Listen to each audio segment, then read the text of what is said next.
This is what we call our Soldiers of Christ Bible class. It's a class for all of us together. It only lasts for about 25 minutes or so. Don't put a clock on that, but it's pretty close to that each week. And so we're glad that you're here. If you don't have a set of the cards with you tonight, if you're visiting with us tonight and haven't seen these, don't know what they are, Grayson has gladly volunteered again to get these to you. He just likes exercise. Grayson is a servant, and he loves to serve with a smile on his face. I'm sure he does that at home too. He's always serving and taking care of his family and his sisters, and with a smile, I'm confident. So, Soldiers of Christ, we're talking about the life of Jesus now. And we'll be talking about this for the foreseeable future on Sunday nights. And so if I were to ask you, what's the theme of the entire Bible, to sum up the entire Bible in 2 words, what's the theme? Jesus Christ, from beginning to end. David, what's the theme of the whole Bible? 2 words, David, what's the theme of the whole Bible? What'd you say? Jesus is it. He knows the answer. Levi, did you know that answer, or did you have to listen for David to know the answer? Did you know the answer? What's the theme of the whole Bible? Jesus is the theme of the whole Bible. The whole Bible is about Jesus. Somebody's coming, somebody's here, and then what's that somebody going to do? He's coming again. Are you ready for that? Are you ready for Him to come again? Are you praying for that? Would you like Him to come tonight? Would that be okay with you? I hope that's okay with you, because it could happen. And if it's not okay with you, you got to get okay with that, because it could definitely happen. But someone is coming again, and we need to be looking forward to that. But I want to look at just a couple quick review questions, and then we're going to jump in to this new study and look tonight. But John chapter 1 is a critical section of Scripture for us to know. John chapter 1 teaches us that in the beginning, where was Jesus? He was with God, and He was God. Remember our young men standing on the stage a few weeks ago, quoting, what were they quoting? John 1:1. Can we say it together? John 1:1. In the beginning was the Word was with God, and the Word. Good job. We need to know that verse. We need to have that not just memorized in our head, but written on our hearts. What was Christ's role in creation? Where was Jesus in creation? He created everything. He created everything. He was not a created being. He created everything. We need to remember that. Now, the Word became something. In John chapter 1 and verse 14, the Word became flesh and dwelt among us. Who's the Word? God, Jesus, came down, became flesh, and dwelt among us. I like key locations. I like making sure I know where certain things are in the Bible. Where's a verse that teaches me that Jesus is eternal? John 1:1, it's on the screen. Jesus is eternal. He has always been, He always will be. He was God, He is God, He always will be God. Where is a verse that teaches me that Jesus created all things? Well, John 1:3 is one place to find it. You could find it in other places, but that's a verse to know there was nothing made that He didn't make. When you get in discussion with somebody about Jesus, was He a created being? No, He's not a created being. He is the creator of all beings. What's the key location for Jesus becoming flesh? Well, John 1 and verse 14.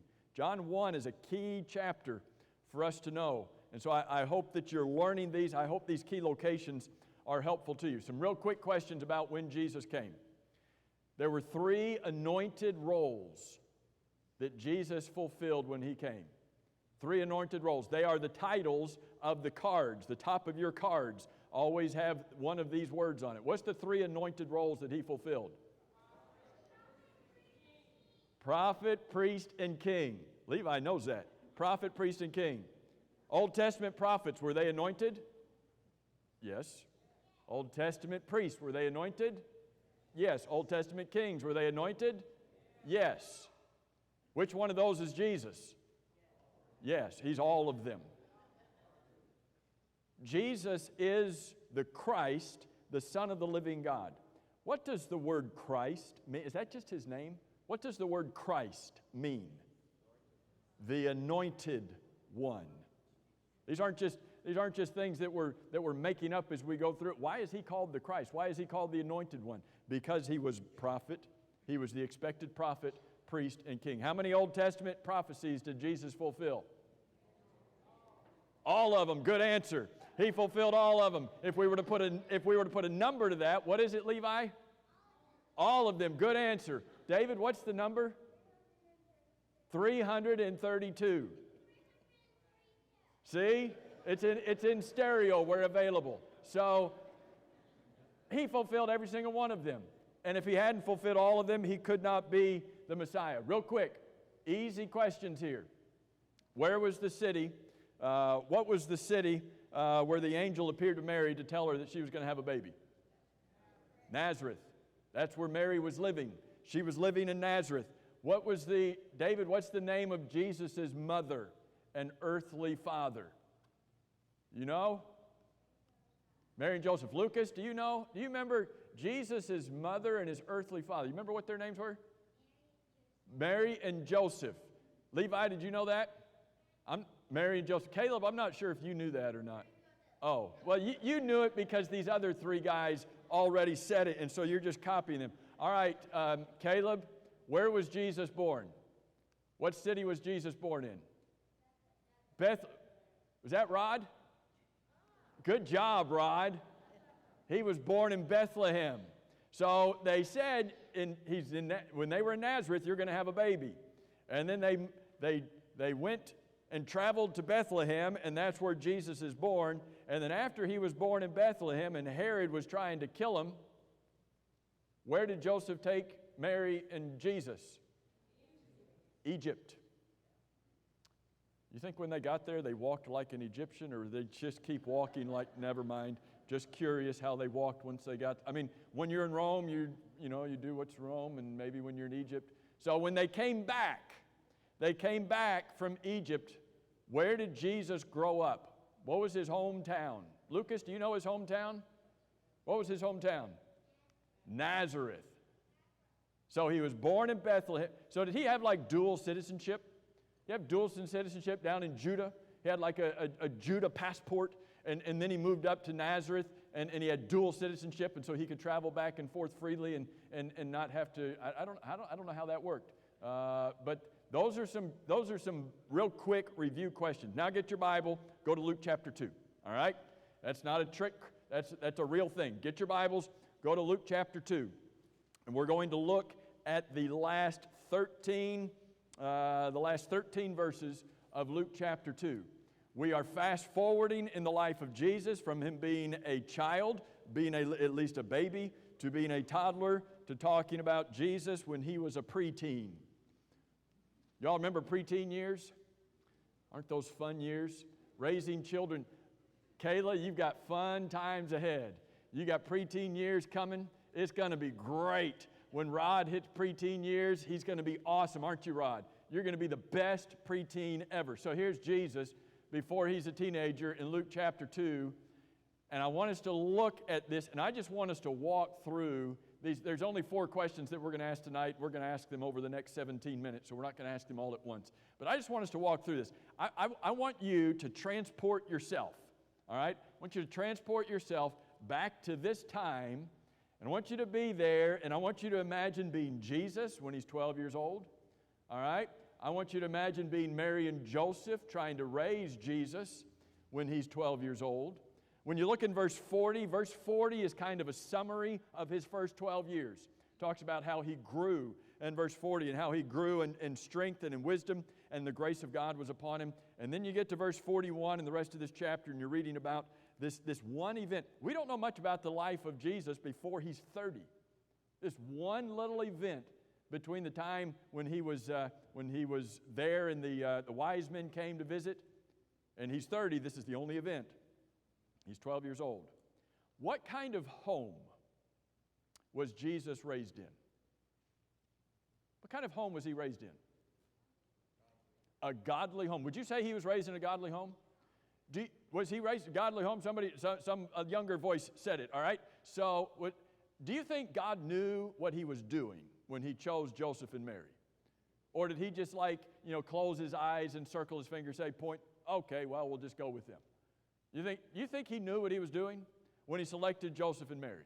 Look in Luke chapter 2 and verse 41 and tell me what they were doing in verse 41. What are Jesus' parents doing in verse 41? They're going to Jerusalem for the feast of the Passover. I want you to think about that for just a second. Who's going? Who's going? Who's talked about in verse 41? Y'all read it and talk to me now. If you don't talk to me, this is going to go a lot longer. All right? So, you're paying attention now, right? So, verse 41. Who's going to Jerusalem? His parents are. According to Jewish law, 3 times a year, a certain segment of the Jewish population was supposed to go to Jerusalem for certain feasts. For the Passover, that was one of the major 3 that they went for. Now, what was the certain segment of society that was supposed to go to Jerusalem 3 times a year? The men. Is it just Joseph going? No. Here's a home where it's not just dad, not just husband going to Jerusalem. We're going as a family. Does that strike you as interesting? God puts Jesus in this family, and when they go to Jerusalem, they're going as a family. Religion in this family is not just something for dad. It's for everybody. Does that have application to us today? That it's not just a part of our family that needs to be involved in the work of the church and in things of the church. It's the whole family that's involved here. And so they're traveling from Nazareth. In verse 39, they're traveling from Nazareth down to Jerusalem. That's somewhere, depending on what path they took, somewhere around 70 to 80 miles.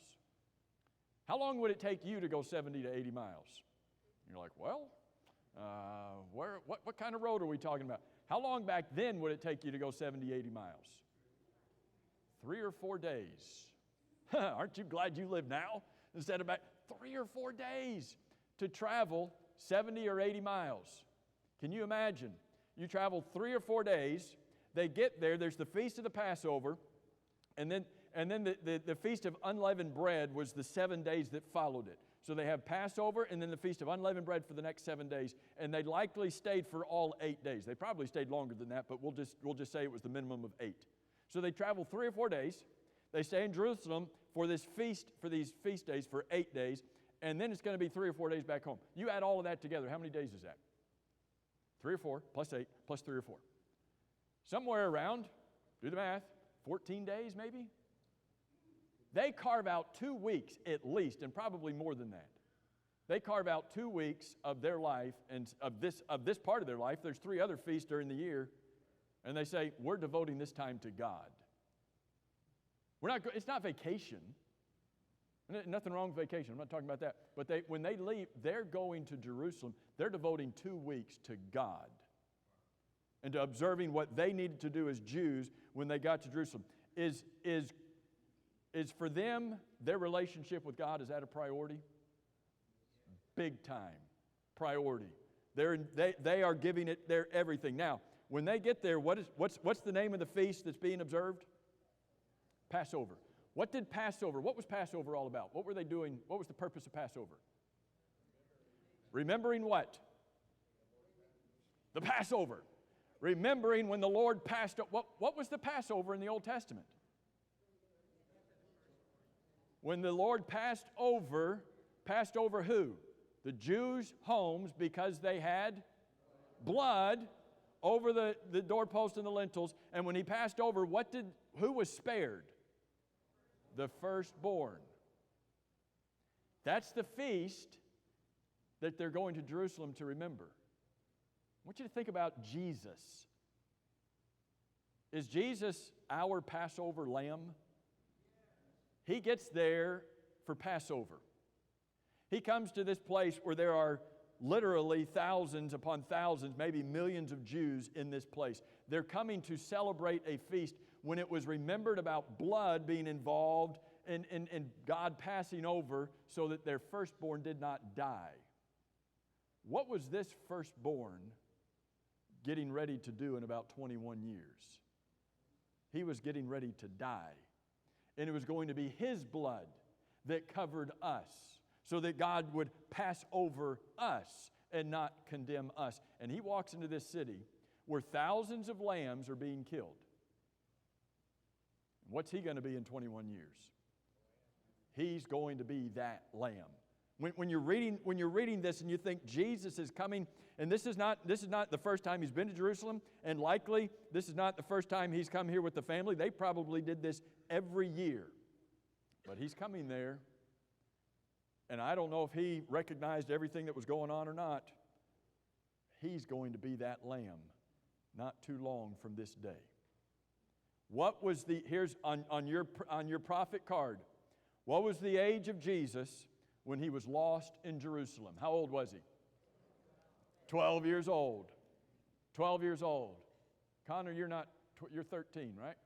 All right, so we've got one over. Do we have a 12-year-old here? Anybody 12? We got 13. Rod's 9, 8, almost 9. Caleb is you're 14, Caleb? 16, 17, 18.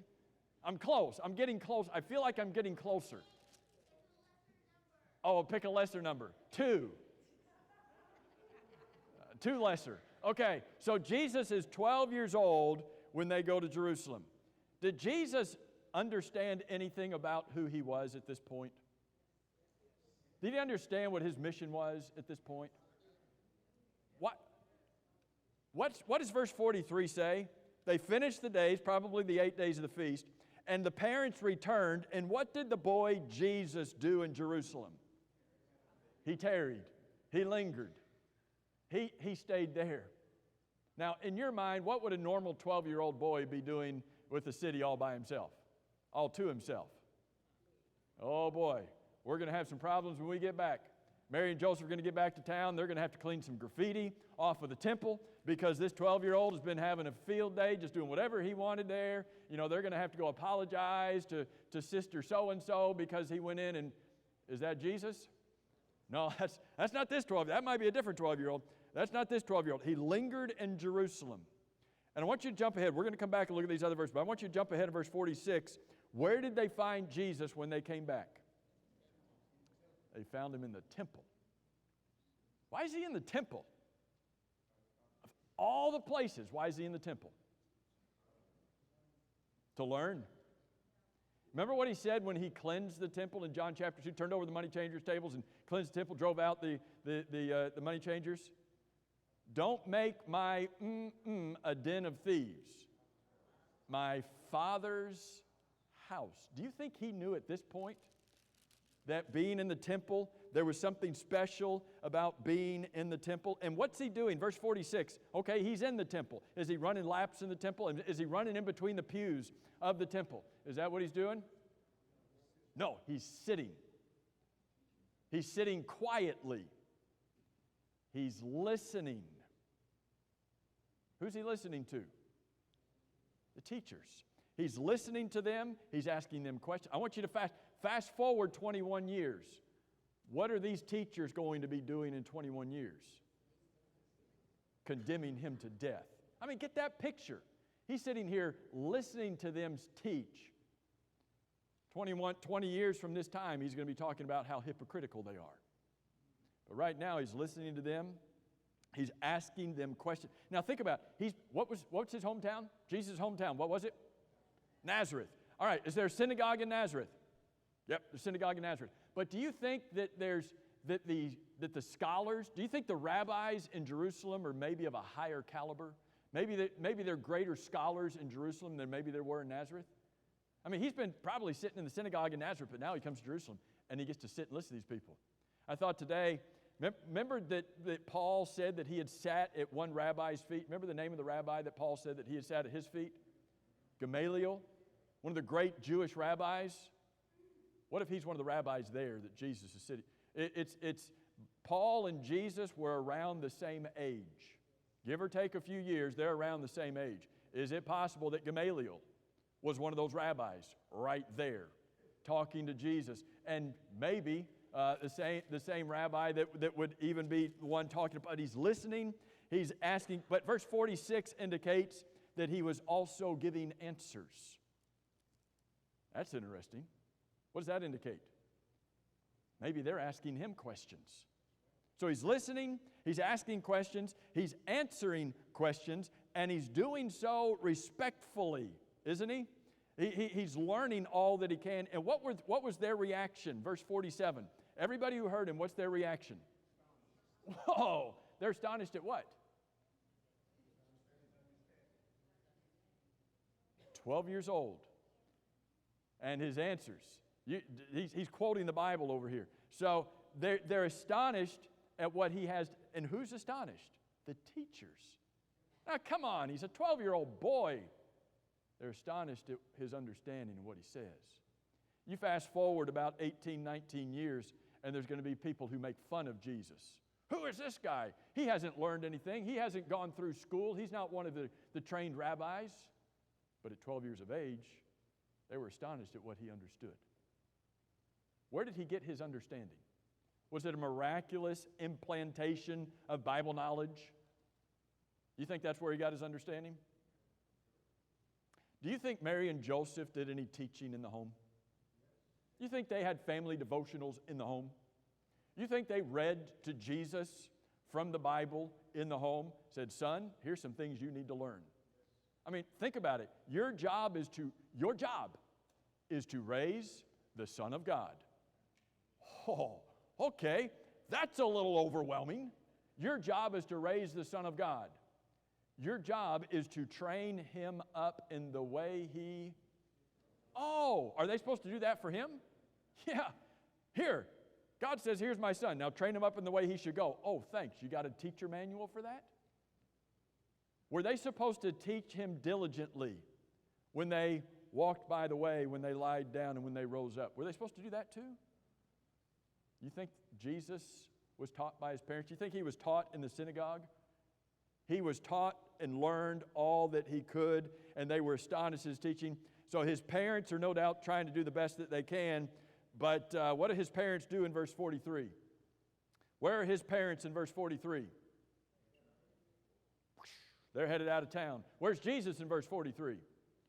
He's still in town. They're on their... How far do they travel before they realize they don't have Jesus?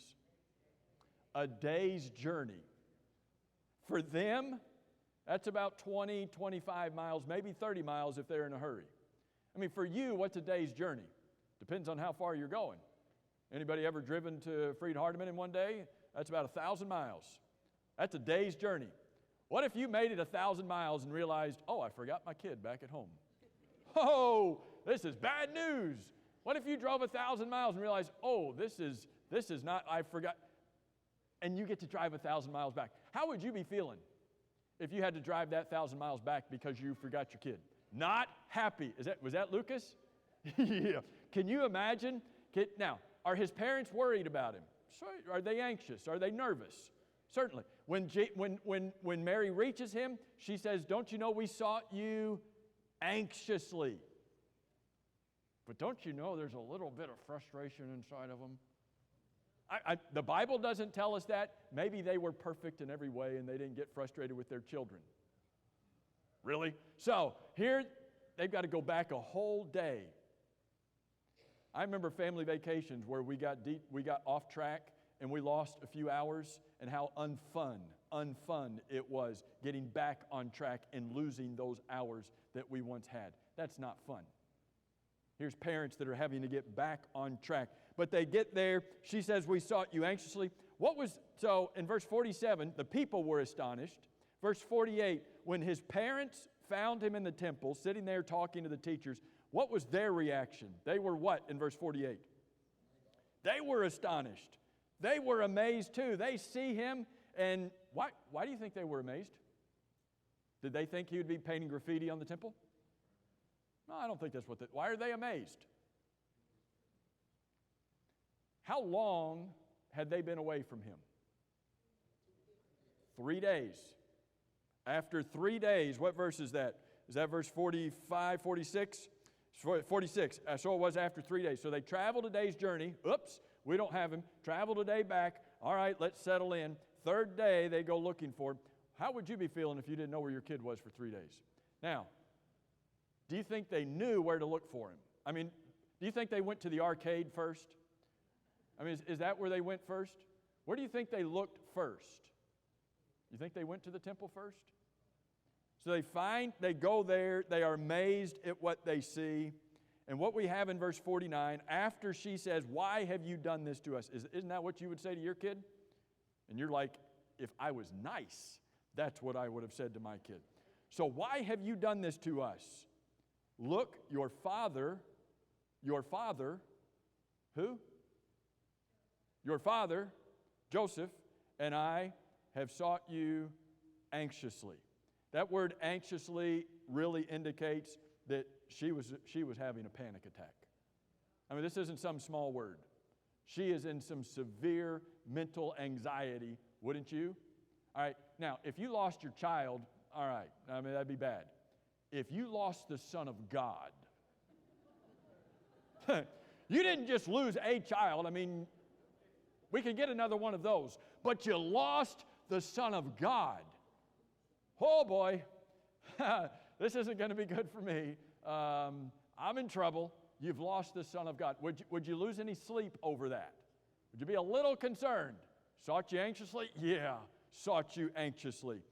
Jesus' reply in verse 49. All right? Jesus says to her, now, these are the first recorded words of Jesus. Now, sometimes we focus in on somebody's last words, and we think, okay, these are the last words that they said, and we make importance out of those. Now, we also make importance out of a child's first words, right? You know what your first word was? Do you know what you said?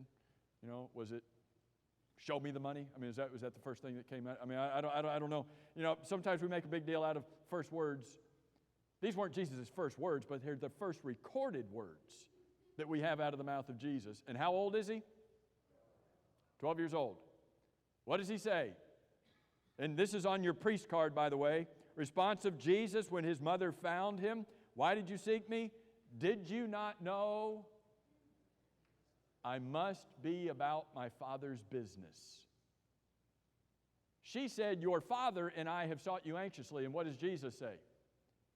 Yep, I've been about what father is he talking about? Not the same father Mary was talking about.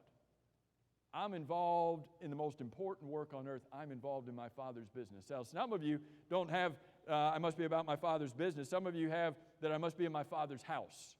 There's a difference in the translations there, and the reason is because the Greek does not specify. The Greek literally says, I must be of the things of my Father. Well, what does that mean? What things? The house? The business? What am I supposed to be of? And Jesus is just saying, I've got to be of the Father. I've got to be doing whatever my Father... What? Is that a lesson for us to learn whether we're 12 or whether we're not 12 anymore? Helen?